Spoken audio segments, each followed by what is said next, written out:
Welcome to McPlum, simple solutions served daily. In this video, I will explain how to add contacts to your Mailchimp audience. We will cover the 3 main ways to bring new people into your list, ensuring you understand each method thoroughly. Whether you are adding one person or thousands, these steps will guide you through the process efficiently. Let's get started and build your audience effectively. Adding a single contact manually is straightforward. First, go to your audience dashboard and click on Add a Contact, then choose Add a Subscriber. You will then enter their email address and any other relevant information like their first and last name. Remember to confirm their subscription status and assign them to any relevant groups before saving. This method is perfect for individual additions. For larger lists, importing contacts from a file is the most efficient way.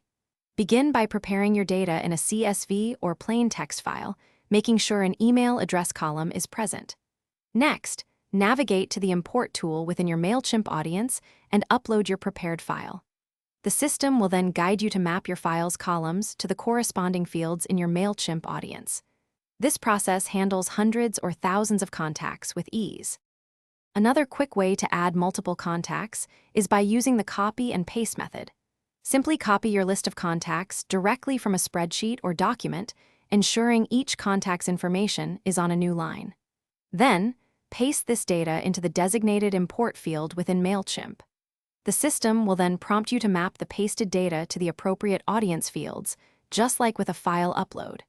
This is ideal for smaller batches of contacts.